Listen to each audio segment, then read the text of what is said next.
However আমার জানার মতো এমন কেউ করেনি। হ্যাঁ, আচ্ছা, আপনি এটা চেক করে দেবেন। আমার শেষ প্রশ্ন, একটা বিলের ব্যাপারে বা একটা বিল পাশের ব্যাপারে এনসিপি এবং জামায়াতে ইসলামের মধ্যে একটু মতান্তর হয়েছে। মানে জামায়াতে ইসলামীকে ৭১ সালে পরাজিত শক্তিদের সাথে একই লাইনে নামটা বলা হবে কি হবে না, সেটার ক্ষেত্রে এনসিপি কোনো আপত্তি করে নাই, কিন্তু জামায়াতে ইসলামী শুধু আপত্তিই করে নাই, তারা বক্তব্য রেখেছেন ওয়াক আউটেরও একটা মোটামুটি কারণ এইটা ছিল। আপনার কাছে কি মনে হয়, এনসিপি কি একটা লম্বা সময় জামায়াতে ইসলামের সাথে রাজনীতিটা চালিয়ে যেতে পারবে? মানে আপনারা বলছেন বটে যে এটা কোনো আদর্শিক জোট না, এটা একটা নির্বাচনী জোট, কিন্তু যদি এই রাজনীতিটা পাশাপাশি থেকে চালিয়ে যেতে হয়, এটা কি আসলে এনসিপির জন্য ভালো খারাপ মন্দ, বা নাকি অনেকেই বলছেন যে ১-১.৫ বছরের মধ্যে এরকম হতে পারে যে এনসিপি বেরিয়ে আসতে পারে, খুব দ্রুতও বেরিয়ে আসতে পারে? আপনার কাছে কি মনে হয়, আপনি এনসিপির ভবিষ্যৎ কি দেখেন? আমরা আমরা আসলে এই জোটটা করেছি কিছু স্পেসিফিক ইস্যু এবং কিছু স্পেসিফিক বিষয়ের উপর ভিত্তি করে।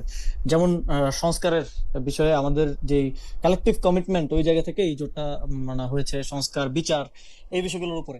এবং এইগুলো সমাধান করার জন্য এবং এই বিষয়ে যে সরকার এখন পুরোপুরি ইউটার্ন নিল এক ধরনের, এবং সেটার জন্য আমাদের রাজনৈতিক লড়াইটাও আমরা মনে করছি যে এই বিষয়গুলোতে একমতের ভিত্তিতে যেহেতু জোটটা হয়েছে, আমরা একসাথে করব, এবং সেটা আমরা করে যাচ্ছি।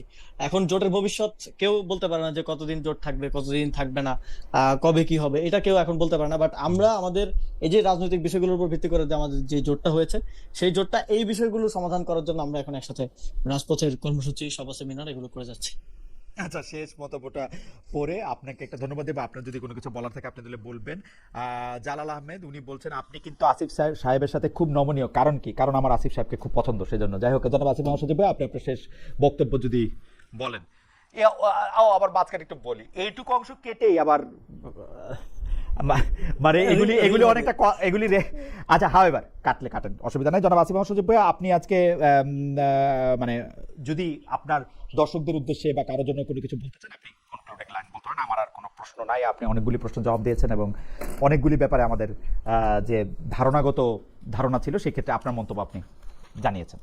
না, আমাদের জায়গা থেকে জাতীয় নাগরিক পার্টি এবং জাতীয় নাগরিক পার্টির নেতৃবৃন্দ সবসময় জবাবদিহিতার ক্ষেত্রে, এবং আমরা যে মানুষদের জন্য রাজনীতি করি তাদের কাছে ক্লিয়ার থাকার ক্ষেত্রে কোনো সময় কোনো ধরনের কার্পণ্য করি না। আমাদের যত প্রশ্ন এসেছে, সব প্রশ্ন আমরা সব সময় সাহসিকতার সাথে এবং সততার সাথে ডিল করার মানে চেষ্টা করি, এবং এই স্বচ্ছতাটা রাখার চেষ্টা করি। যদিও আমাদের দিকে যে প্রশ্নগুলো আছে সেগুলো অন্যান্য কনভেনশনাল রাজনৈতিক দলগুলোর দিকে যায় না, তবে আমাদের থাকবে যে জনগণের সাথে আমাদের যে একটা প্রপার কমিউনিকেশন, এটা আমরা রাখার চেষ্টা করছি। এবং একসাথে আমি দেশবাসীকে আহ্বান জানাতে চাই, জাতীয় নাগরিক পার্টি আমরা একটা নতুন ফেজে যাচ্ছি।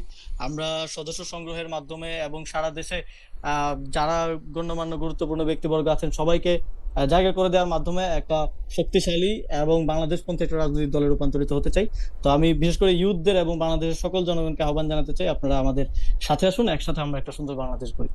আপনাকে অনেক ধন্যবাদ জনাব আসিফ মোহাম্মদ সজীব ভাইয়া। আপনার এবং আপনার দলের সাফল্য এবং আপনারা যেই বাংলাদেশের কথা আপনি এইমাত্র বললেন, সেই বাংলাদেশ আমরা সবাই দেখতে চাই, সেই বাংলাদেশ আমরা সবাই প্রত্যাশা করি। একটি ন্যায় বিচারের বাংলাদেশ আমাদের সবার প্রত্যাশা, যেখানে সবাই সবার মত আদর্শ পালন করতে পারবে কোনো রকম ভয়, ভীতি এবং দ্বিধাদ্বন্দ্ব ছাড়া, এবং বিচারের ক্ষেত্রে সুবিচার পাবে।